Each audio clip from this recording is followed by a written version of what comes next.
매일 오전 11시 강한 녀석들이 옵니다. 안녕하세요. 권미란입니다. 간밤 파월 연준 의장의 매파적 발언이 시장에 야기됐습니다. 파월 연준 의장이 실업률 상승을 감안하더라도 중립금리 이상으로 금리를 올리게 되더라도 물가를 잡겠다고 발언을 했는데요.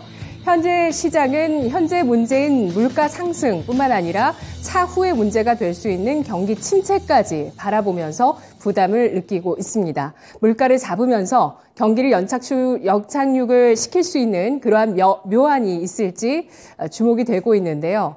자, 과연 연준이 그렇게 해줄까요? 자, 지금 우리는 어떤 패를 가지고 시장을 대응해야 될 것인가? 강한 녀석들과 함께 오전장의 마무리 전략 세워보겠습니다. 세 분 인사 나눠보시죠. 안녕하십니까? 안녕하세요. 안녕하세요. 네, 오전장의 마무리 전략은 세 분께 맡겨주시기 바랍니다. 강한 녀석들의 강한 코멘트 지금 공개하겠습니다. 강한 녀석들이 제시하는 시장 키워드, 반제역 전문가, 경기 침체 기후인가, 이정호 전문가, 이제는 러우 종전에 관심을 가질 때, 유세벽 전문가, 경기 침체 우려 완화 속의 종목 차별화 장세. 자, 이 중에서 시황과 직접적인 연관성을 띌 수 있는 내용에 대해서 먼저 얘기를 해보도록 하겠습니다. 강한 녀석들 세 분 전문가 가운데서 가장 낙관론을 계속해서 펴주고 계시는 반제역 전문가가 시장에 의문을 제기하고 있습니다. 경기 침체 기후일까요? 전문가님? 네, 안녕하십니까. 반지혁 전문가입니다. 네. 사실 좀 많은 분들이 최근에 경기 침체를 우려하시면서 뭐 내년에 경기 침체가 온다. 그 다음에 또는 내후년에 온다. 이렇게 말씀을 많이 하십니다. 그래서 제가 또 저는 이렇게 말씀드립니다. 뭐라고 말씀드리면 모든 사람이 그렇게 얘기할 때가 기회가 될 수도 있다. 예, 물론 기후이냐, 그러니까 경기 침체가 기후냐라고 말을 했을 때 전혀 기후는 아닙니다. 그런 징조는 분명히 있긴 있습니다. 그래서 장단기 국채금리가 역전된 현상이 있었죠. 한 달 전인가 있었습니다. 분명히 있었는데 그때도 이것이 이제 경기 침체의 징조인가라는 질문이 있었습니다. 그때 뭐 많은 분들이 이러면은 꼭 1년 또는 2년 뒤에 경기 침체가 온다라고 많은 분들이 경제 전문가들이 말씀하셨습니다. 근데 저는 그때 또 그렇게 말씀드렸어요. 1년 후 아직 불확실하다. 미래는 아직 오지 않았고 지금 미리부터 너무 걱정할 필요는 없다. 물론 증시는 하락했습니다. 왜냐하면 그런 어떤 뭐 그 징조 현상도 있었지만 러시아 우크라이나의 전쟁이 장기화되면서 사실은 초반에 어떻습니까? 전쟁이 날지도 몰랐습니다. 그리고 나고 난 다음에도 러시아의 압도적인 전력으로 그 승부가 금방 날지 모르겠다라는 그런 예상이 있었는데 또 빗나갔습니다. 우크라이나가 굉장히 좀 많이 좀 항전을 많이 했죠. 그러면서 그런 어떤 불확실성이 계속 지속되고 거기에다가 또 상하이 중국의 봉쇄 정책, 어제도 뭐 제가 말씀드렸습니다. 그것이 봉쇄가 이제 좀 풀린다. 물론 아직은 기대감일 수 있습니다만 우리가 증시 시장에 있다 보면 기대감이 뭔가 좀 더 앞서가는, 증시가 현재를 미래보다 조금 앞서가는 경향이 좀 많이 있습니다. 그렇기 때문에 이걸 좋게 볼 필요가 있다라고 말씀드렸고, 그것이 어제 뭐 중국뿐만 아시아뿐만 아니라 유럽 시장까지 좋게 반응했고 분명히 미국 시장에도 반응을 했을 겁니다. 그래서 이제 이게 뭐 우리나라 뭐 친미냐 뭐 이것의 문제가 아니라 우리가 이거 경제는 민간의 문제이기 때문에 일단 먹고 사는 게 중요합니다. 일단은 그렇기 때문에 너무 한쪽으로만 볼 필요는 없다 이렇게 말씀드리고 싶고요. 그래서 이제 그런 불확실성이 계속 누적이 됐습니다. 그러면서 실제로 지표도 이제 4월에 뭐 중국 발표가 이제 소비자 이렇게 굉장히 안 좋았었는데, 근데 어제는 또 이제 미국은 좋게 나왔습니다. 그러면서 시장이 좀 그래도 반등을 했고, 그래도 우리 시장이, 그러니까 미국 시장 기준으로서 이제 소비도 이제 괜찮고 고용도 괜찮고 하면서 경제가 나쁘지 않다 이런 견제가 나오면서 또 하나 뭐 파월 의장에 대한 이야기를 또 많이 합니다. 그래서 파월 의장에 대해서 신뢰할 수 있냐 없냐 그런 질문도 있으셨는데 0.5 그러니까 50bp 인상한 것은 제가 믿으시라 말씀을 드렸습니다. 그래서 굉장히 그 연준 내에서도 굉장히 매파적인 블러드 연은 총재가 있습니다. 이분이 원래 75bp 자이언트 스텝을 강조하던 분이었는데 어제 파월 의장도 중요하지만 또 다른 사람들의 의견도 같이 들어야 되는데 블러드 연은 총재께서 그 지역이 원래까지 말씀드려야 되는데 갑자기 까먹었네요. 급하게 말씀드리냐고. 근데 50bp를 얘기를 했습니다, 어제 또. 그러면서, 가장 매파적인 인사도 그렇게 얘기를 했기 때문에, 6월에는 뭐 50bp가 거의 뭐 확실상 되고요. 그러면서 이제, 금리 인상이 어제 또 미국 증시가 조금 이제 장 초반에 올랐다가, 이거는 소비자, 이것이 이제, 괜찮게 좀 나왔기 때문에 그런 거고요. 그 다음에, 파월 의장이 또 이제 50bp 인상하겠다, 빅스텝 가겠다 하면서 이제 잠깐 빠졌다가 이제 다시 또 올라오는 부분은 또 이제 또 다른 인사들도 이게 매파적인 인사들도 이제 75bp를 이제 얘기 더 이상 안 해요. 이제 그러면서 이제 50bp는 거의 확정적이다 이렇게 가고 있는 분위기고요. 그러면서 이제 시장이 환호했던 부분이고요. 그리고 이제 또 이제 어제 이제 어떤 중국 시장의 불확실성 또는 어떤 봉쇄가 좀 완화되고 있다. 물론 아직 기대감이 있을 수 있습니다. 그렇지만 어쨌든 증시에는 좀 작용을 하고 있고요. 그리고 뭐 지금 우리 전문가님께서도 지금 준비하고 계신 것 같은데 러시아, 우크라이나 지금 네 저도 사실 그 부분은 좀 보고 있었거든요. 항상 뭐 제가 또 많이 드린 말씀이기 때문에 이제 푸틴의 이제 건강이 좀 안 좋다 뭐 이런 얘기도 있고요. 그래서 뭐 쿠데타설 뭐 이런 얘기도 있습니다. 이건 뭐 영국 쪽에서 나온 얘기였고 그리고 이제 결국에는 우크라이나가 이제 최대의 어떤 격전지였던 마리우폴이 있습니다. 그 지역이 굉장히 중요한 이유가 지금 이제 러시아 입장에서는 뭔가 자기들이 얻을 거는 거의 다 얻었다고 볼 수 있는 상황까지 왔어요. 이제 크림반도에서 동남부로 이어주는 통로를 확보했기 때문에 러시아에서는 뭔가 실익이 생겼고 물론 푸틴의 체면 좀 깎였겠지만 실익이 있기 때문에 어느 정도 이제 종전으로 갈 수 있는 좀 상황이 좀 되지 않나. 역시 그러면 이것도 그동안 우리를 물론 아직은 기대감입니다. 그렇기 때문에 조금 더 지켜봐야 되겠지만 이제 그런 상황에서는 우리가 이제 그동안 우리 증시를 짓눌렀던 그런 불확실성이 하나하나 해소되고 있다. 라는 면에서는 좀 더 우리가 좀 더 시장을 좀 긍정적으로 볼 필요가 있다라고 일단 말씀드릴 것 같고요. 그리고 경기 침체가 기우냐? 사실 기우는 아닙니다. 그런 징조가 많이 있었고 여러 가지 불확실성이 계속 있었던 거 확실합니다. 그렇지만 제가 이제 워런 버핏의 어제 또 얘기 많이 나왔죠. 우리가 또 담고 싶고 그렇죠. 가치 투자 또는 투자의 현인, 달인이다. 이런 말씀 많이 드리는데 우리가 진짜 공포에 떨고 있을 때 이분은 오히려 더 주워 담았습니다. 그래서 굉장히 큰 금액으로 물론 뭐 옥시덴탈이라든지 이런 기업들은 이제 뭐 우크라이나 전쟁이 벌어지면서 이제 에너지 관련주도 올라갈 것 같다. 그래서 뭐 투자를 한 부분도 있고 또 마이크로소프트가 인수가 거의 확실시된 블리자드 게임주도 인수했습니다. 물론 좀 게임주도 좀 사실 안 좋은데요. 그리고 이제 또 뭐 획기적인 것도 HP 우리가 흔히 잘 아시죠? 컴퓨터, 프린터 이것도 인수했어요. 그리고 CT 그룹 금융주죠. 그래서 이분은 참 저평가된 거 잘 주신다. 이런 생각이 들기도 하고요. 모두가 공포에 떨고 있을 때 이분은 또 그럴 때 욕심을 내야 된다라고 역시 현인다운 말씀을 예전부터 하셨던 것 같습니다. 그래서 이번에도 실행하신 것 같고 1분기에 가장 많은 포트에 담았다고 합니다. 그렇기 때문에 자 우리는 왜 그러지 못할까라고 해서 다시 한번 또 반성하면서 제가 뭐 미국 시장은 좀 조심해야 된다고 말씀드렸지만 또 거기에도 가치 투자 또는 이렇게 기회는 있다. 그래서 제가 뭐 마지막으로 드리고 싶은 말씀은 전혀 경기 침체가 기운은 아닙니다만 그렇다고 해서 우리가 아무것도 안 하고 손 놓고 있는다?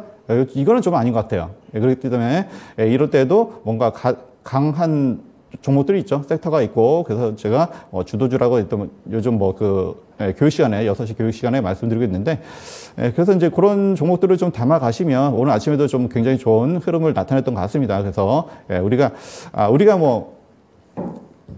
옥시덴탈 같은 SOL도 제가 말씀을 드렸습니다만 그런 종목도 좋고요. 그리고 한국이 자랑할 수 있는 그런 계속 우상향할 수 있는 섹터들도 있으니까 너무 비관적으로만 보시지 마시고 그런 섹터를 위주로 보시면 이런 어려운 장에서도 극복할 수 있다. 이런 말씀 드리고 싶으면서 말씀을 마치도록 하겠습니다. 네. 저도 시장이 많이 흔들릴 때 사실 주로 제일 먼저 찾아보는 게 이 워런 버핏의 인터뷰입니다. 현재 인터뷰 말고도 과거 인터뷰까지 저는 찾아보곤 하는데요. 공포에 사서 탐욕에 팔라라는 워런 버핏의 그 증시 격언처럼 버핏은 계속해서 지분을 늘려나가고 있습니다. 심지어 우리 장에서 좋지 않은 게임주에 대해서도 뭐 우리 한국 게임주를 사는 건 아닙니다만 미국 쪽의 게임주에 대해서도 매수를 하고 그리고 금융 또 애플 같은 이런 기술주까지 계속해서 지분을 매입하고 있다는 점 꼽아주셨습니다. 그리고 현재 시장의 부담 가운데서 악재가 완화되고 있는 측면을 주목하자라면서 중국의 코로나 봉쇄 일부 완화 그리고 러시아 우크라이나 전쟁 상황에 대해서 설명을 해주셨는데요. 자, 그러면 나머지 두 분 전문가도 의견에 동의하시는지 궁금합니다. 두 분 전문가께 질문 드리겠습니다. 경기 침체 기우다라고 생각하시면 초록불 켜주시고요. 아니다, 경기 침체가 올 것이다 라고 예상하시면 빨간불 켜주시면 됩니다. 자, 오늘 두 분 전문가께서 선택을 이제 해주셨네요. 예, 유세벽 전문가가 조금 전에 불을 바꿔주셨는데요. 초록불 켜주셨고요. 그리고 이정호 전문가가 빨간불을 켜주셨습니다. 먼저 반재혁 전문가의 의견에 동조하고 계시는 유세벽 전문가의 의견 들어보겠습니다. 이제 앞서 반재혁 전문가가 이렇게 전문가님이 말씀을 해줬듯이 경기 침체 우려는 과도하게 좀 너무 앞서 나가는 것이 아닌가, 과대 해석이 아닌가라고 좀 보고 있습니다. 왜냐하면 이 미국 경제 지표들이 지금 아까도 말씀해 주셨듯이 좀 견조한 그런 모습들을 보여주고 있고, 그리고 거기에 추가적으로 파월 의장과 이제 세인트 루이스 연은 총재가 또 거기에 힘을 실어주는 발언 등 이런 모든 부분들을 종합적으로 고려를 했었을 때 과도한 우려다라고 좀 생각을 하고 있습니다. 네. 이정호 전문가께서는 경기 침체 우려가 있고 경기 침체 가능성이 있다고 보셨는데요. 어떤 변수를 보시나요? 경기 침체가 안 와도 경기 침체가 온다고 생각하고 매매를 하셔야 됩니다. 왜냐하면 너무 긍정적으로만 생각하면 손절 나가야 될 자리에서 손절이 못 나가는 현상도 생기고, 그렇게 되면은 시장의 악순환이 계속적으로 발생한다고 저는 보고 있는데, 경기 침체가 안 와도 경기 침체가 온다고 생각하고 보수적인 매매, 지금 보수적인 매매를 해야 될다라고 저는 말씀해드리고 싶습니다. 네, 알겠습니다. 침체가 오지 않더라도 우려를 갖고 대응해야 되는 국면은 맞다라고 판단을 해주셨는데요. 그러면 세 분 전문가께 또 짤막하게 질문 드리겠습니다. 경기 침체를 판단하는 지표로 어떤 변수를 보시는지 반재혁 전문가님. 일단은 오늘 그 소비자 이렇게 판매 지수를 이제 봤잖아요. 그래서 일단은 만약 경기 침체가 온다고 하면 우리가 지금 그래도 임금이 인상되고 이렇게 좋은 현상이 있습니다. 그런데 만약에 이제 너무 이제 물가가 올라가고 그러면은 이제 판매 지수가 아무래도 낮아지겠죠. 그렇기 때문에 그럴 때는 지금 우리가 좀 조심해야 된다라고 말씀을 드리고 싶습니다. 네. 그렇다면 유세벽 전문가님은 경기 침체 변수로 어떤 걸 보시고 판단을? 저는 오늘 이제 발표가 됐었던 2분기 GDP 성장률이 2.5% 이렇게 발표가 됐다라는 점, 그 점을 근거로 들어서 저는 이제 경기 침체 우려 관련해서 좀 보고 있습니다. 네. 오늘 발표가 됐었던 네, GDP 성장률. 네, 알겠습니다. 네. 그리고 이정호 전문가님께서는 어떤 변수 보시죠? 저는 좀 색다르게 얘기해드리고 싶은데, 저는 미술 시장이나 지금 명품 시장, 리셀 시장이 어마어마하게 커져가고 있습니다. 그만큼 거품이 많이 쌓여갔다라고 보고 있고, 이게 저는 1차 경기 침체 우려라고 보고 있고, 2차는 바로 부동산 가격의 하락세, 이거를 눈여겨보고 있는데, 아직까지는 부동산이 하락세나 이런 부분이 아직까지는 안 보이고 있어가지고, 저는 아직까지는 경기 침체 우려, 이 관계, 중간 단계에 있다고 저는 보고 있습니다. 만약 부동산 가격이 폭락한다면 우리나라에서는 아마 경기 침체가 오지 않을까라고 저는 생각을 하고 있습니다. 네, 알겠습니다. 반재혁 전문가는 아까 2년물, 10년물 국채 수익률의 흐름도 짚어주셨고요. 그리고 소비 지표 중요하게 보셨습니다. 그리고 유세벽 전문가는 GDP 성장률, 그리고 이정호 전문가는 자산 시장의 움직임, 그 가운데서 명품 시장과 리셀 시장, 부동산 시장을 잘 봐야 경기 침체가 올지를 알 수 있을 것이다. 지금 시장에서 우려하고 있는 그 대목도 그 부분인 것 같습니다. 자산 시장이 하락하게 됐을 때 앞으로 경기가 침체될 수 있다라는 의견인 건데요. 트레벨류님께서 이런 의견을 주셨습니다. 아까 우리 방송 전 시간에 의견을 주셨는데요. 임금 인상이 높고 일은 사람들이 덜 하고 싶은 심리가 굉장히 많다. 생산성의 하락이 굉장히 심각하고요. 횡령사고도 역시 금액이 너무 크다라면서 기업 측면에서는 사람을 쓰고 싶지 않은 상황이 아닐까라는 의견을 주셨습니다. 앞으로 인공지능, 자동화, 로봇 대체가 가능한 것부터 기업들이 속도를 낼 것 같다라는 의견을 주셨는데요. 경기 침체에 대한 의견 확인해봤습니다. 강한 녀석들의 두 번째 코멘트 보겠습니다. 잠깐 언급이 좀 전에 나왔었죠. 이제는 러우 종전에 관심을 가질 때입니다.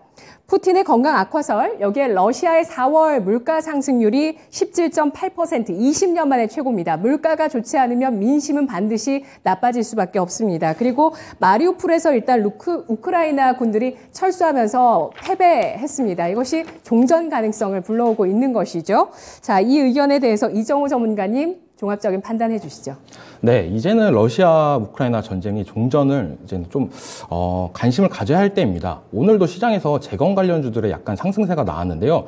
지금 시장이 어떤 시장이냐고 약간 비교를 한다면 저희가 코로나 시대 그리고 리오프닝 그때 관련주들이 엎치락 뒤치락 했던 모습이 나왔었잖아요. 지금이 딱 그 타이밍이다라고 보시면 됩니다. 어쩔 때는 전쟁 관련주들이 상승세가 나오고 어쩔 때는 재건 관련주들의 상승세가 나오는데 이런 시장에서 순환매 시장이라고 하죠. 이런 시장에서 엇박자를 탄다면 개인 투자자분들은 많은 실망감을 가질 수가 있는데 이럴 때는 한쪽만 보시는 게 제일 좋다. 저는 그래서 재건 쪽을 많이 봐야 된다. 이제 종전 이후의 삶을 봐야 된다라고 말씀해드리고 싶고 종전 이후가 된다면 지금까지 원자재 관련주들의 상승세가 컸잖아요. 원유부터 시작해가지고 뭐 찰가 안 오른 게 없다고 볼 수도 있습니다. 금속 뭐 다 올랐는데 그나마 곡물 같은 경우에는 저는 어느 정도 이거는 시간차가 두고 있어야 된다라고 생각을 해요. 원유나 이런 부분은 증산을 높이면은 어느 정도 해결되는 수 있는 부분도 있지만 이 곡물이나 이 밀 이런 부분은 자연이 허락해야 수확을 할 수 있는 부분이기 때문에 어느 정도 시간이 걸린다라고 말씀해드리고 싶고 그 다음에 전쟁으로 인해서 우크라이나가 피해가 많이 있다고 저는 보고 있어요. 뉴스나 이런 데 보면 학교도 무너지고 뭐 도로도 무너지고 이런 부분이 나오는데 이런 피해 관련해가지고 복구 비용이 뭐 600조를 육박한다라고 하는데 이게 얼마만큼 큰 금액이냐면 우리나라 1년 예산보다 더 많은 금액입니다. 그만큼 이 재건 관련해가지고 전쟁 이후로는 많은 관심사가 될 것 같고 전쟁이 끝나고 나서 저는 되게 막 그런 생각을 해요. 뉴스나 아니면은 뭐 인스타나 뭐 페이스북이나 이런 데서 세계 유명 각지 연예인분들이 이제 우크라이나 후원이나 이런 부분을 많이 하면서 그렇게 되면은 만약 재건 관련 붐이 열지 않을까라고 생각이 듭니다. 옛날에 우리나라 막 홍수 피해나 이런 거 나왔을 때 뭐 재난 모으고 했잖아요. 뭐 TV 방송에서도 약간 이런 부분이 열풍을 불면서 재건 관련주들이 다시 한번 테마가 불지 않을까. 지금 차트상 가격을 봤을 때 다 높다고도 볼 수 있습니다. 하지만 지금도 관심을 갖고 있다면 저는 충분한 기회는 온다라고 보고 있고 그중에서 재건 탑픽으로는 진성 TEC를 보고 있는데 진성 TEC가 쉽게 생각하면 우리 포크레인에 보면 무한궤도라고 합니다. 바퀴 부분을 무한궤도라고 하는데 그쪽 관련해가지고 주요 부품 사업을 영위하고 있는 회사입니다. 그래서 이 진성 TEC 같은 경우는 꼭 관심 종목으로 등록을 하셔서 꾸준하게 지켜보시는 게 좋다라고 말씀해드리고 싶습니다. 그리고 이후에 러시아 에너지 의존도가 지금 계속적으로 탈피하는 모습이 나오고 있습니다. 왜냐하면 러시아가 지금 주력적으로 천연가스 그리고 석유나 이런 부분을 계속 팔면서 지금 러시아 경상지수는 엄청나게 올라갔습니다. 저는 이걸 보면서 되게 그런 생각이 들었어요.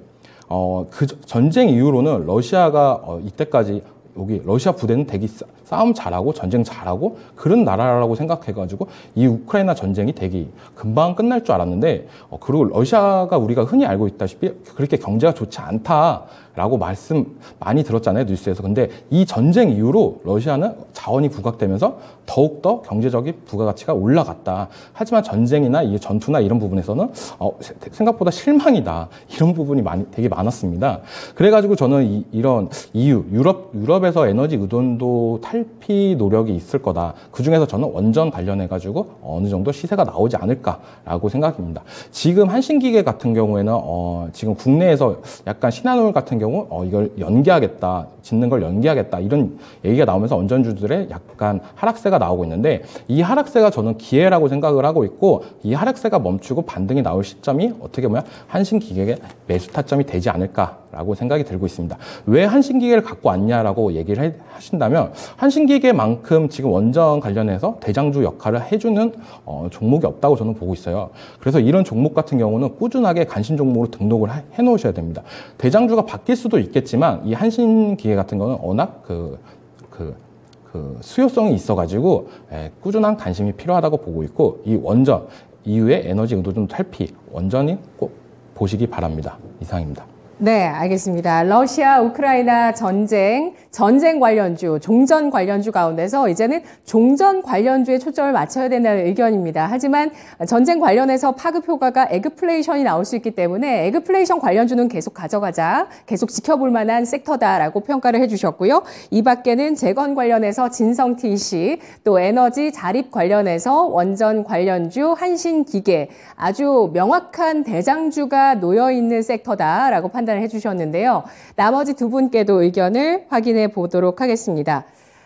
러시아 우크라이나 사태 이제 종전이다. 이제 이 변수에 대해서 시장에서 큰 부담을 받지 않을 것이다. 그리고 관련주에 대한 매매 어떻게 해야 될지도 의견 잠시 한번 여쭤볼 테니까요. 생각을 해주시고요. 러시아 우크라이나 전쟁은 종전이라고 봐야 한다라는 의견이시면 초록불 켜주시고요. 이 사태가 앞으로 어떤 파급력이 있을 것이다. 뭔가 연관되는 또 계속 어려운 변수들이 나오면서 시장을 좀 괴롭힐 수도 있을 것 같다라고 생각하시면 빨간불 주시면 됩니다. 자, 러시아가 한번 이렇게 파동을 일으키고 나서 과연 중국과 또 북한이 어떤 반응을 보일까? 일단은 북한은 지금 코로나가 좀 퍼져서 또 굉장히 지금 좋지 않은 상황이라고 합니다. 자, 두 분의 의견을 볼까요? 반재혁 전문가님 켜주셔야 됩니다. 네, 초록인지 빨강인지를 켜주셔야 합니다. 네, 의견 주셨네요. 반재혁 전문가는 중립적인 의견을 주셨고요. 그리고 유세벽 전문가님께서는 빨간불을 주셨습니다. 앞으로 이 러시아 우크라이나 사태가 계속해서 꼬리를 물고 뭔가 시장에 부담을 줄 수 있다고요?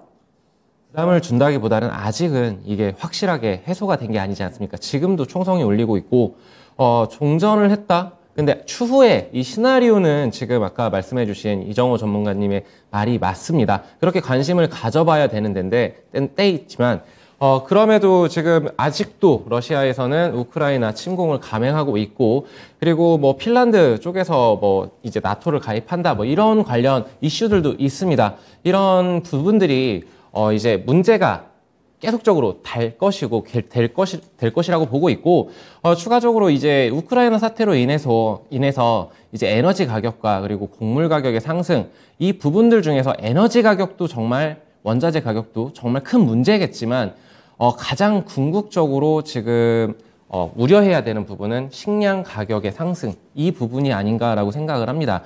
왜냐하면 이제 의식주라고 하죠. 가장 사람들한테 필요한 이런 부분들에 있었을 때 이 식량 가격이 진짜 지금 말도 안 되게 폭등을 하고 있고, 그리고 인도에서는 이 밀 수출을 제한을 하겠다 뭐 이런 이슈들도 최근에 있었습니다.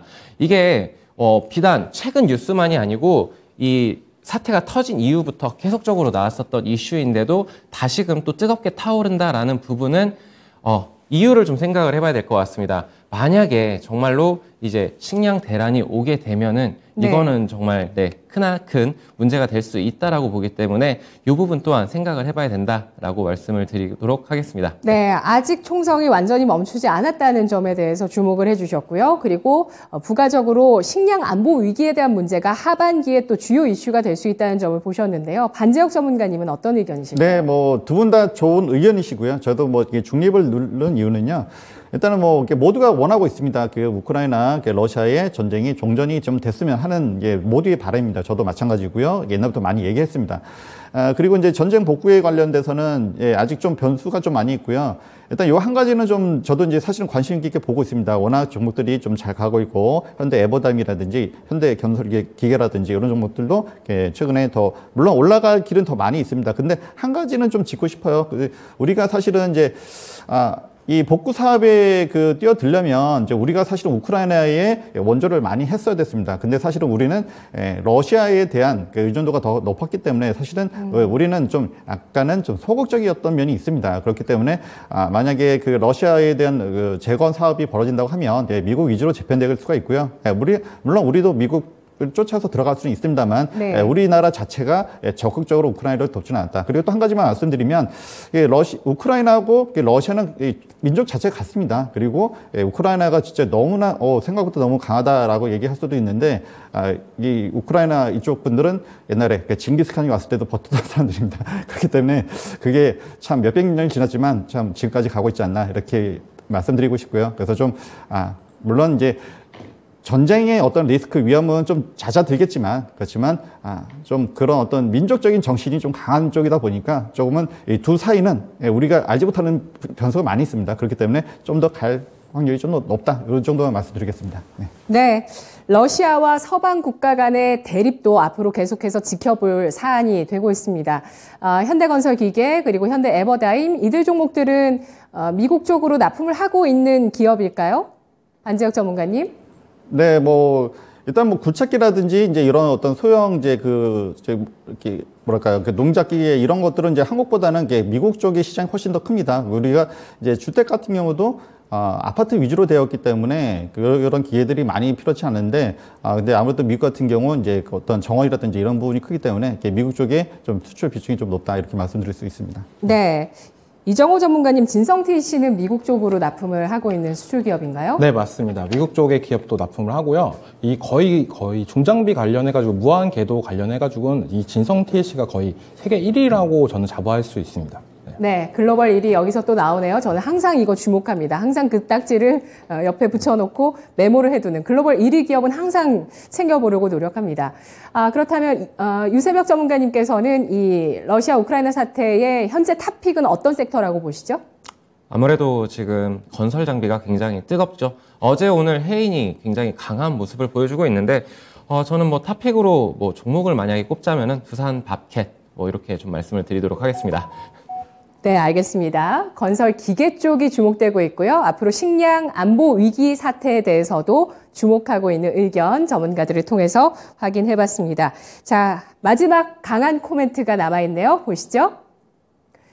유세벽 전문가입니다. 경기 침체 우려 완화 속에 종목 차별화 장세 보고 있는데요. 이렇게 경기 침체에 대한 우려가 부각되면 시장은 하락하고 그와 관련한 종목은 또 올라가고 그리고 경기 침체 우려가 완화되면 시장은 또 올라가는 모습을 보이는데 일단 미국의 경기 자신감이 간밤에 나오긴 했지만 우리 장 탄력은 좀 그리 강하지는 않습니다. 시장 어떻게 봐야 될까요? 네, 미국 증시가 좀 강하게 3대 지수가 강하게 상승해줬고 그리고 필라델피아 반도체 지수가 5%대 정도의 상승세를 보여주면서 오늘 장 초반만 하더라도 우리 국내 증시 아주 시원하게 출발하는 듯 했습니다. 갭상승 출발하면서 이렇게 좋은 흐름을 이어갈 것이라고 봤는데, 근데 좀 약간 관망세가 좀 갑자기 이렇게 좀 짙어지는 그런 분위기를 연출했습니다. 앞서서 이제 반지역 전문가 이정호 전문가가 제가 준비했었던 내용들하고 굉장히 흡사하게 말씀을 해주셨기에 여기에서 저는 좀 다른 포커스로 좀 맞춰서 말을 좀 드리도록 할게요. 지금 시청하시는 시청자분들께서는 우리 증시가 그래서 앞으로 어떻게 잘 치고 나갈 것인가에 대해서는 저는 월요일에도 방송에서 말씀을 드렸던 것 같은데 이 달러와의 강세, 오늘은 좀 내려왔습니다. 1270원, 1300원 가까이를 갔었던 이 달러화가 1270원대를 지금 이렇게 하고 있다라는 부분은 아무래도 오늘 외국인들의 수급이 좀 들어오면서 삼성전자, SK하이닉스 등을 주축으로 해서 지수가 그래도 좀 받쳐주는 이런 모습이지 않나. 그런 부분에 있었을 때 달러가 과연 1260원, 1250원 이 밑으로 하락할 것인가에 대해서 이제 여기에 대해서는 저도 뭐라고 예언하기는 어렵습니다만 이제 ECB에서의 통화 정책 이런 변수들이 좀 존재를 합니다. 인플레 압력은 이 미국뿐만이 아니고 글로벌적으로도 받고 있고 그렇기 때문에 ECB에서의 이 통화 정책이 어떻게 될 것인가. 지금 직격탄을 맞고 있는 이 지정학적 리스크, 러시아의 우크라이나의 침공 이 부분 때문에 ECB에서도 지금 굉장히 고민을 하고 있는 듯해 보입니다. 그래서 우리는 여기에서 이제 예측을 하는 단계는 아니다. 그렇기 때문에 대응을 해야 된다. 그래서 그런 관점으로 봤었을 때 지금 종목 차별화 장세가 좀 나타나고 있고 그리고 기존 사례, 경기 침체 사례를 봤었을 때 터닝 포인트가 됐었던 거는 이제 아무래도 이 클라우드 사업이 굉장히 혁신적으로 이끌어가면서 이 성장주들이 굉장히 치고 나갔었습니다. 그런 관점에서 봤었을 때 지금 성장주들, 네이버, 카카오를 주축으로 해서 이런 성장주들이 굉장히 눌려 있죠. 그 고점 대비해가지고 50% 가까이 이렇게 좀 크게 내려와 있는 이런 모습인데 그때 가격 대비해가지고 지금 내려왔다고 매수를 하시는 그런 관점보다는 앞으로 향후 추가 성장 가능성에 대해 좀 주목을 해서 아까 이제 아나운서님이 말씀해 주셨듯이 로봇, AI 섹터, 이제 그 노동 관련해서도 이런 섹터들이 이제 하나의 트리거가 되고 이 변곡점이 될 수도 있다라고 이렇게 저는 생각을 하고 있습니다. 그래서 그런 관점으로 봤었을 때 이런 부분들도 좀 체크를 해봐야 된다. 자, 마지막으로 이제 중국 봉쇄 완화 기대감인데 6월 1일부터 이렇게 한다는데 정말로 이 오미크론이 잡혔을까요? 자, 여기서 좀 생각을 해봐야 되는 거는 아무래도 중국의 경제 지표들이 박살이 나면서 그러면서 어쩔 수 없이 시진핑이 풀어내지 않았나, 이 명분을 만들면서 라는 생각을 해볼 수가 있을 것 같습니다. 그렇다면 이제 11월에 이 연임을 앞두고서 어떤 정책들, 부양 정책을 과연 할 것인가. 아무래도 이 미국 경제와 그리고 중국 경제, 우리 증시가 많이 이렇게 좌지우지 되는 이런 모습들을 볼 수가 있는데, 그런 관점에서 우려감을 지울 수는 없다. 왜냐하면 그것이 가능한 것이 공산 국가이고 시진핑이 또 어떤 액션을 취할지, 만약에 중국에서 이 인플레가 잡히지 못한다라면은 다시 봉쇄를 또 때릴 수가 있겠죠. 자, 이런 부분들은 좀 감안하셔서 이제 대응을 하셔야 되고, 그렇기 때문에 실적이 뒷받침돼주는 종목들, 그런 종목들은 지수가 하락을 함에도 버텨주는 힘이 있다라고 보고 있습니다. 자, 이런 관점으로 좀 종목 선별에 눈을 돌려야 될 때다라고 말씀을 드리겠습니다. 네, 위험자산 선호 심리가 회복세를 보이게 될지 달러화를 중심으로 살펴보겠다는 의견입니다. 달러화는 간밤에 3거래일 연속 음봉을 기록하는 모습을 나타냈고요. 21선까지 밀려 내려오면서 103달러 선 부근까지 내려와 있는 모습입니다. 비트코인의 시세는 현재 3,800만 원 정도의 거래가 되고 있고요. 조정 이후에 큰 반등을 주지는 못하고 있는 양상인데요. 위험자산 선호 심리, 회복 여부, 환율에 달려있다고 판단을 하고 있습니다. 저는 개인적으로 지금 유세백 전문가가 말씀하신 의견 중에 과연 중국이 코로나가 좀 완화됐을까요? 라고 질문을 주셨어요. 어쩔 수 없기 때문에 부분적으로 일단 완화하는 그런 테스트를 해보고 있는 거 아니냐라는 의견을 주셨고, 다시 재봉쇄 가능성도 얘기를 해주셨습니다. 자, 경기 침체 우려가 앞으로 완화 국면으로 갈 것이다. 위험자산 선호 심리가 회복되는 국면으로 방향성은 갈 것이다 라고 보시면 나머지 두 분 전문가 초록불 켜주시고요. 아니다, 아직은 방향을 잡지 않았다 라고 판단을 하시면 빨간불을 켜주시기 바랍니다. 경기 침체 우려가 완화되고 위험자산 선호 심리가 회복되는 국면으로 방향성은 갈 수밖에 없을 것이다 하면 초록불이고요. 그렇지 않으면 빨간불입니다. 자, 지금 반지혁 전문가가 초록불 주셨고요. 역시 유세백 전문가와 오늘 좀 비슷한 같은 의견 주시고 계시고, 이정호 전문가는 보수적입니다. 반지혁 전문가님 의견 주실까요? 네, 뭐 제가 아까 초반에도 말씀드렸습니다만 경기 침체가 기우냐? 기우는 아니라고 말씀드렸습니다. 그럼에도 불구하고 이제 초록불을 눌러드린 것은 일단은 그 추세라는 것이 있기 때문에 그 내려갈 때는 계속 내려가고 올라갈 때는 계속 올라갑니다. 물론 지금은 바닥을 다지는 시점일 수도 있습니다. 그리고 중국 관련해서 이제 말씀을 하셨는데, 물론 시진핑의 의사에 따라서 풀릴 수도 있고 잠길 수도 다시 있습니다. 그래서 그거는 그 현 상황을 보면서 얘기해야 될 것 같은데, 일단 그 중국이라는 사회 자체가 일단 한번 정하면 그 방향으로 가는 모습이 나옵니다. 그리고 우리가 제가 최근에 중국하고 미국 얘기만 하니까 거기만 봤지만, 또 일본은 어제 같은 경우 좀 더 풀었습니다. 그래서 관광을 좀 더 원활하기 위해서 그쪽도 이제 예전에 좀 많이 번졌었잖아요. 근데 지금은 그쪽도 풀고 있다. 그래서 한국도 일본도 그리고 중국도 일단은 물론 코로나도 중요하지만 일단은 우리 민생 경제 중요하다라는 측면, 그리고 또 일본 같은 경우는 또 관광이 굉장히 중요합니다. 그렇기 때문에 사실 제가 이제 엔터도 좀 볼까 이렇게 보고는 왔었습니다만, 어쨌든 지금 전반적으로는 일단 오미크론이 그래도 아무래도 이제 아직도 이제 사망자가 계속 속출하고 있습니다만, 그렇지만 많은 사람들이 또 그 경제에 어려움을 겪고 있기 때문에 분위기는 그쪽으로 가는 게 맞지 않나 싶습니다. 그래서 일단은 그 많은 진짜 악재를 물었었는데 지금은 하나씩 해소 국면에 있다. 물론 아직은 기대감일 수 있습니다. 그리고 한 번 더 바닥을 칠 수도 있습니다. 그렇지만 결국에는 다시 좀 우상향하지 않을까 이렇게 보고 있습니다. 네, 지금 디어유가 이틀 연속 강세인데요. 디어유 6%의 상승, 엔터주 쪽 꼽아주셨는데, 오늘 고성장주들 가운데서 일부 회복세가 좀 보입니다. 엔데믹으로 가고 있다라는 점을 주목하면서, 따라서 현재 시장은 악재 정점을 지났고 엔데믹으로 가고 있는 상황이기 때문에 앞으로의 방향성은 우상향할 수 있는 가능성을 봐야 된다는 의견입니다. 이정호 전문가님께서는 지금 아직 방향을 잡지 않았다고 보시네요. 네, 아직 방향을 잡았다고 저는 보지 않고 있고, 지금 아까 얘기한 것처럼 바닥 다지기는 맞다고 보고 있습니다. 하지만 이게 저는 하락 추세로 더 이상 끝까지 갈까? 그렇게는 생각은 안 하고 있습니다. 저는 그래서 어느 정도 상승 여력은 있다라고 보고 있고, 아직까지 우리나라 국내 경기 실적 괜찮게 나오고 있고 탄탄하고 보고 있습니다. 그래서 아직까지는 경기 침체 우려는 아니다라고 말씀해 드리고 싶습니다. 네, 알겠습니다. 그래도 우리 장이 탄탄한 모습을 보여주고 있다는 점에 대해서는 긍정적인 점수를 주셨고요. 하지만 방향을 예단할 수는 없다는 시각은 거두지 않으셨습니다. 세 분 전문가께 똑같은 질문 드리겠습니다. 아까 반재욱 전문가도 우리 기업들 핵심 경쟁력 있는 기업들이 있다라고 말씀해 주셨고요. 그리고 유세벽 전문가님은 지금 종목별 장세에 대응을 해보자라는 의견을 주셨는데요. 지금 관심 있게 볼 만한 업종 혹은 우리 시장의 핵심 업종에 대해서 세 분 어떻게 보고 계시는지 마지막으로 의견 확인해 보겠습니다. 먼저 유세벽 전문가님. 네.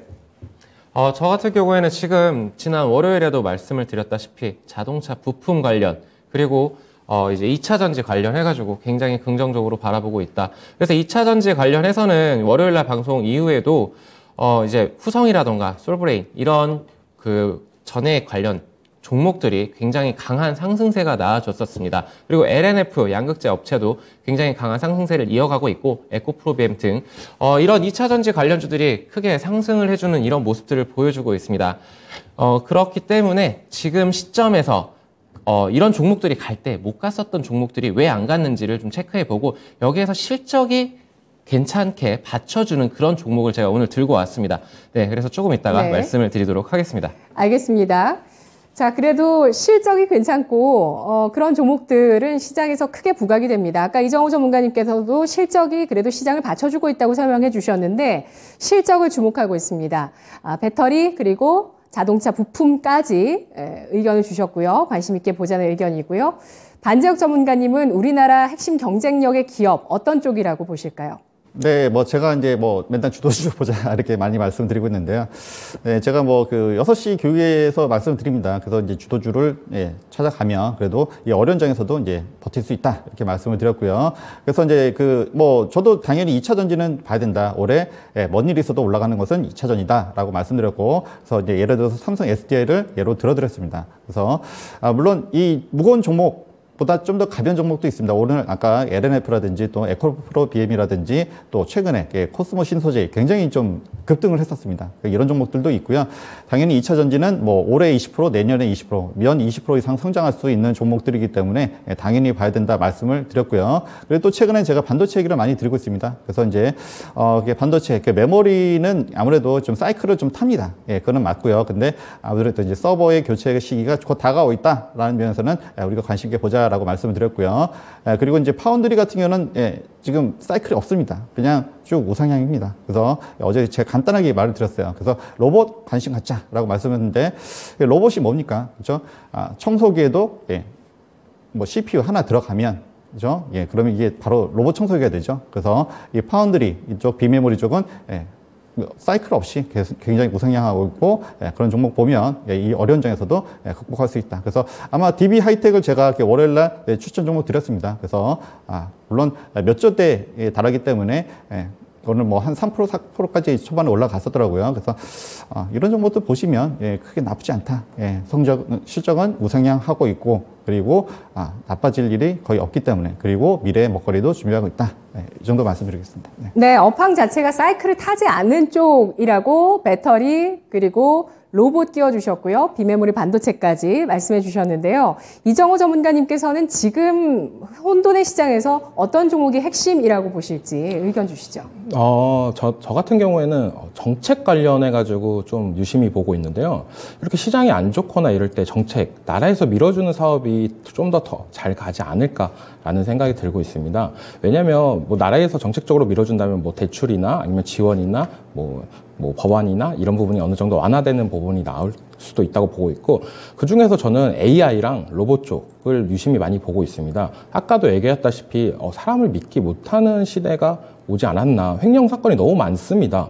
그리고 인건비 상승이나 이런 부분이 너무 많아가지고 로봇 부분도 많이 관심을 가져야 될 때라고 보고 있고 저는 약간 지금 그런 생각이 들고 있습니다. 요즘에 그 실적 좋은 가치주를 해야 되냐 아니면 기대감이 있는 테마주를 해야 되냐 약간 이런 부분에서 갈림길이 있다고 보는데 저는 요즘 장세 같은 경우에는 차라리 기대감이 있는 테마주가 낫지 않을까.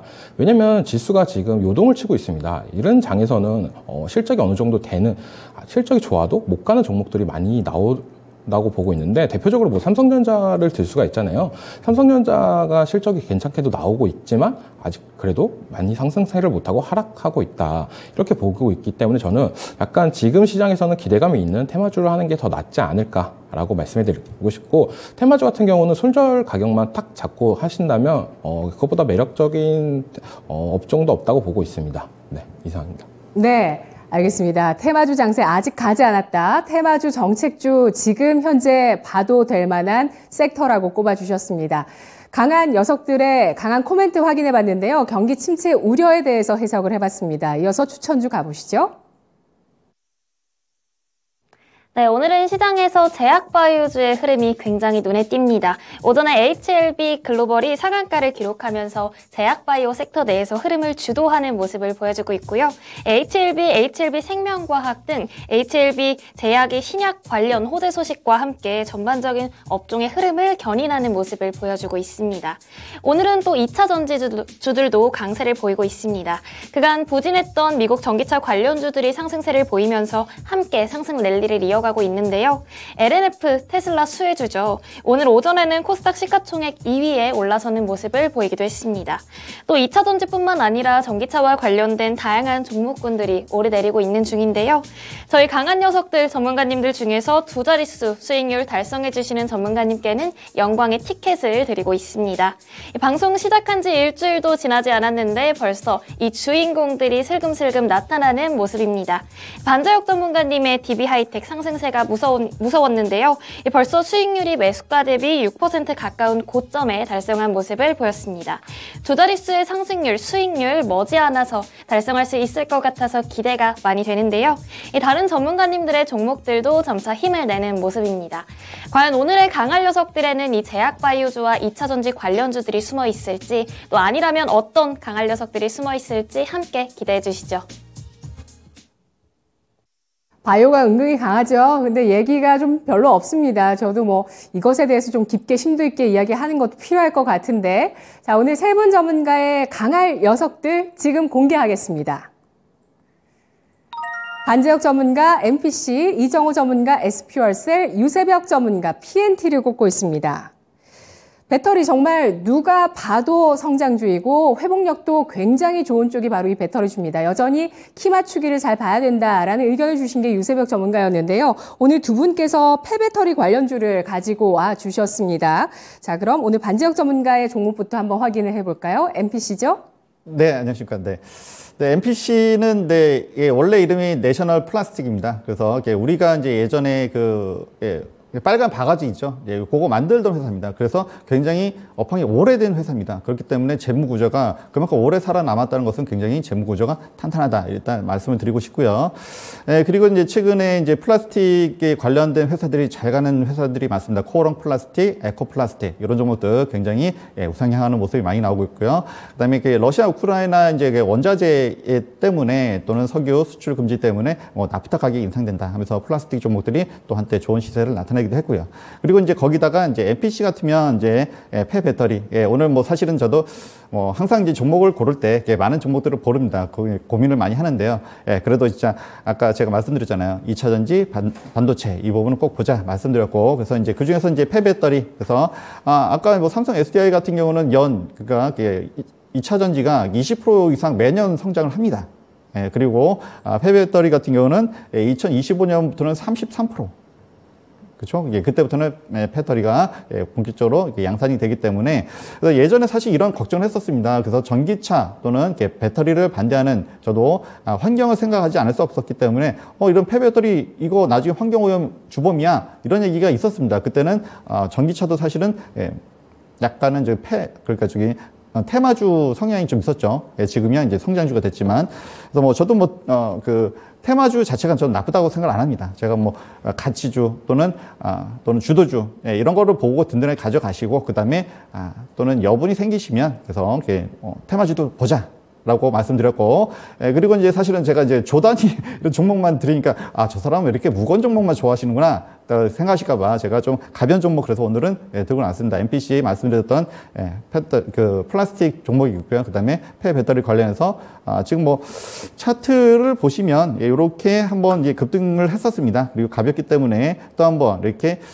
저는 이제 스키적 부대 비유를 많이 하는데요. 이렇게 해서 한번 다시 한번 우상향할 수 있는 모양을 갖추고 있다. 그래서 가볍게 좀 올라갈 수 있는 종목이라고 볼 수 있고요. 그렇기 때문에 제가 이런 뭐 비중을 크게 가져가지는 않더라도 가볍게 볼 수 있고 앞으로 또 성장성도 좋고 그리고 무엇보다도 이 회사는 견조합니다. 실적이라든지 이런 부분들이 견조하기 때문에 그렇게 나쁜 종목은 아니다. 이 말씀 드리고 싶고요. 그래서 충분히 또 흐름을 타면 좋은 흐름 우상향할 수 있다. 이 말씀 드리고 싶습니다. 네, 매수가 얼마 잡아볼까요? 매수가는 지금 좀 내려왔습니다. 그래서 1,200원, 250원이었는데 제가 이제 매수가 드린 거는 10,000원이었어요. 그래서 지금 현재가 뭐 나쁘지 않고요. 일단은 뭐 5일선 위에 타고 있기 때문에 빠지지 않으면 충분히 볼 수 있다 말씀드리고 5일선이 다시 한번 우상향하는 약간 스키 점프대 같은 모양을 만들고 있죠. 그럴 때는 우리가 좀 관심 있게 볼 수도 있다 말씀드리고 목표가는 일단 12,000원 드리겠습니다. 그리고 손절가는 9,000원 드리도록 하겠습니다. 네, 플라스틱 관련주가 나프타 가격 상승뿐만 아니라 이제 썩는 플라스틱 개발 업체들까지 모멘텀을 받으면서 좀 움직였는데요. 지금 뭐 코로나 이후로 지금 환경 문제가 지금 거의 뭐 목 끝에 닿았습니다. 기후 위기도 계속되고 있고 인도는 121년 만에 폭염이 왔습니다. 이 대책이 필요하다고 하고요. 폐배터리 친환경 사업으로 사업을 전환하고 있는 MPC에 대한 전략 확인해봤습니다. 이어서 PNT를 볼 텐데요. 유세벽 전문가님도 폐배터리 관련주를 주시네요. 이 종목 같은 경우에는 PNT 말씀을 드려야 되는데 실적이 어떻게 보면 장비주죠. 네네네. 롤트롤 장비를 만드는 회사입니다. 네, 맞습니다. 네. 그래서 이제 장비 업체들이 계속적으로 수주 잔고가 쌓여가고 있습니다. 근데 이 종목을 제가 왜 들고 나왔느냐? 현재 주가가 높은 것 아니냐라는 생각을 하시는 분들도 계실 겁니다. 근데 2차 전지 관련해서도 그리고 IT 소재 부품 관련해서도 이 장비를 만들 수 있는 그런 기술력을 겸비한 그런 회사다. 이 기술력은 일본이 되게 앞서 있었었는데 이제 PNT가 국내에서 거의 이제 제가 볼 때는 대장 정도의 그 정도의 수주를 따올 수 있는 기술력도 겸비를 하고 있고 경쟁력도 갖췄다. 거기에 추가적으로 제가 주목하고 있는 부분은 작년 매출액이 3,700억 정도가 됩니다. 3,777억이라고 알고 있는데 올해 1월부터 수주를 받기 시작한 금액이 지금 현재 누적으로 작년 매출액을 뛰어넘었습니다. 근데 이 1분기 실적이 나왔음에도 이렇게 크게 주가가 튀어오르지 못하고 시장의 반응이 좀 뜨뜻미지근했다라고 생각을 할 수도 있어요. 근데 이 장비 업체의 특성상 이 매출이 잡히는 부분은 영업이익이 잡히는 부분은 완전히 그 장비를 인수를 하고 검수 공정까지 다 마친 이후에 그때 회계 반영이 되기 때문에 지금 아직은 많이 모르시고 있지 않나. 내가 아무리 좋다고 느끼는 종목이라도 이제 시장에서의 관심이 가장 중요할 텐데 그런 관점으로 봤었을 때 우려스러운 부분이 있지만 그렇기 때문에 지금이 매수 시점이다라고 볼 수가 있습니다. 그래서 2차 전지 관련해서 다른 기타 종목들이 굉장히 강한 모습을 보여주고 있고 뭐 장비 업체 하면은 뭐 CIS 등도 있겠지만 저는 PNT를 시총이 좀 1조 원 가까이 되는 좀 무거운 종목임에도 추천을 드리는 바이고 지금 현재 가격 저는 분할 매수 관점으로 유효하다라고 보고 있습니다.